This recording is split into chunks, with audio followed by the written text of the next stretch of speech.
So here's the layout. I got a stereo track that has the instrumental 2-track on there, as they call it.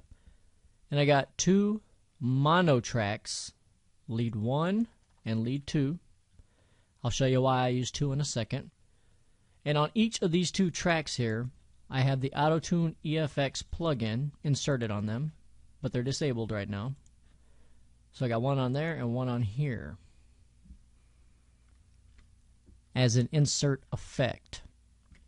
Now, the reason why I have 2 tracks is so that when I'm coming up with something, even when I do real recording with a real microphone, I still always have 2 tracks for each element. The reason why is because I'll record on this track, and if I have to take a pause or a break, I can always jump down to this next track to continue the recording. And in the end, I can just mix down both these tracks and get 1 track of mono vocals after I do all my editing and everything. Now, in my free real-time Autotune video tutorial, I go more in detail on this next step, but I need to ensure that my ASIO buffer latency is set to around 4 milliseconds. You can go to 2, but I don't need to. 4 is fast enough for me. What this does is it allows, when I enable this effect, for me to hear it almost instantaneously with a 4 millisecond delay. 4 milliseconds is enough for me to really tell. Alright, so you're not really going to hear the delay. If it's set to like 75 milliseconds, you're going to say something in your microphone and you're going to hear the delay of the Autotune effect. So you need to make sure you set your ASIO buffer latency. The other thing that you're going to need to do is inside of your mixer, I have an MU1820M sound card, so I got my own mixer here. Here's my vocal strip. I'd have to turn it all the way down. And I can't really hear myself. Now I can hear myself. I would have to turn that down because if you don't, I'm going to hear my original vocal and the auto-tuned vocal together, and it's going to create a chorusing effect. So step 1 is to set your ASIO buffer latency for the real time. It's got to be around 4 milliseconds. And you also need to find somewhere, however your mixer's set up, I'm not sure, watch my free real-time Autotune tutorial. You need to turn down your original vocal because all you want to hear is the auto-tuned vocal. Well, how do we hear the auto-tuned vocal? That's in the next step.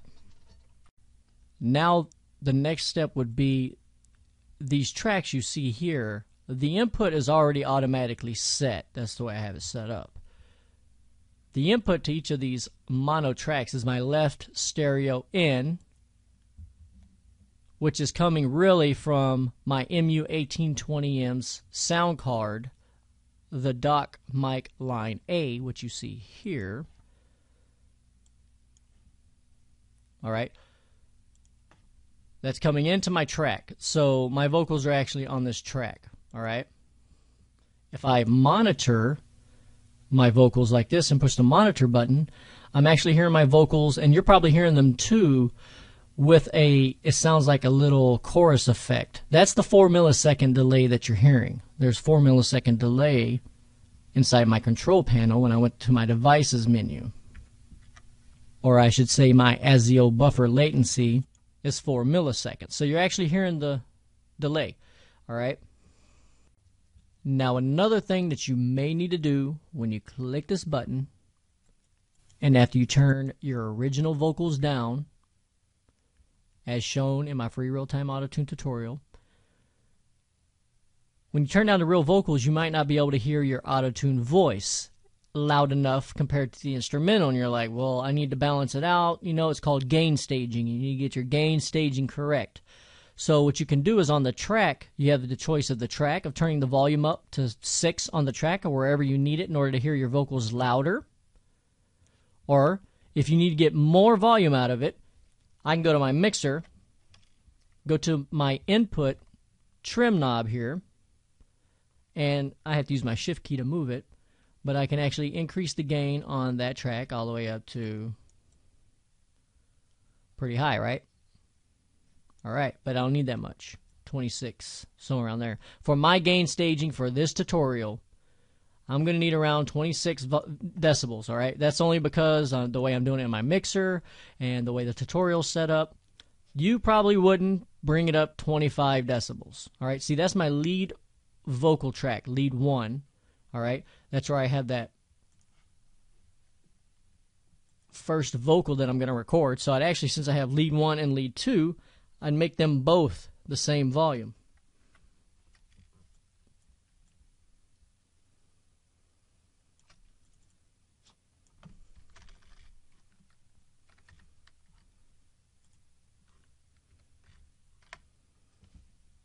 There we go.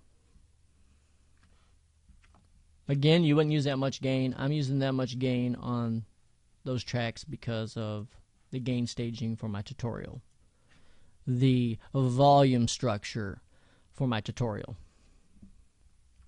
You may be able to just increase the gain on your actual track volume slider, and yours might go more than 6 right here. So that may be all you need to do. And then to actually start to hear the auto-tune effect, you need to ensure that the effect is on both tracks, because you're going to be jumping from this one to this one as you do your... Remember, this is just a rough draft. We're coming up with some ideas for a song. We don't have any ideas. We're going to do some auto-tune stuff, and we need to come up with an idea, some lyrics. We don't even have lyrics yet, right? Because we don't even have the melody for the vocals. So we need to come up with something. So you need to have both these ready to go so that when your idea pops in your head and I'm recording, I can just jump down here and be ready to record onto this track here.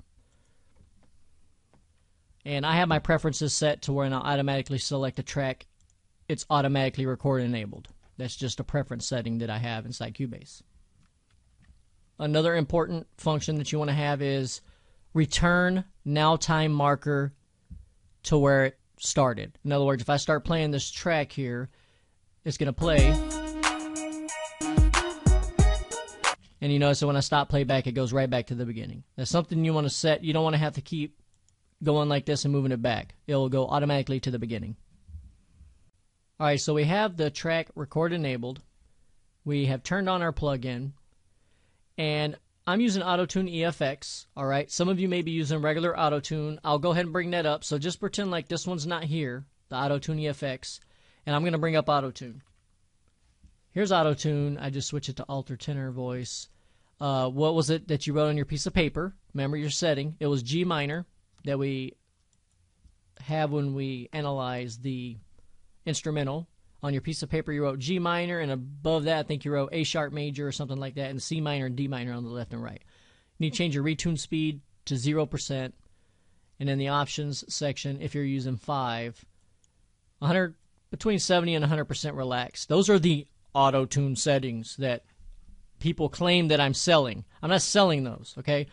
I'm not selling people in my smooth auto-tune tutorials settings. You can get those anywhere, all right? I'm selling a method. Anyway, so there's that. You don't need to mess with none of this area here because that's only inactive when you actually enable it. So those are auto-tune settings, but you still need to have good technique in order to make it sound good, right? I'm pretty sure we've all heard the bad auto-tune out there. That just doesn't sound that great. So that's if you're using auto-tune. I'm going to go ahead and remove that. We are using Autotune EFX, and I'm going to set it to G minor. G minor, again, was the key that Mixmeister told us that the instrumental is. Is it correct? Well, we don't know. We can find out here shortly.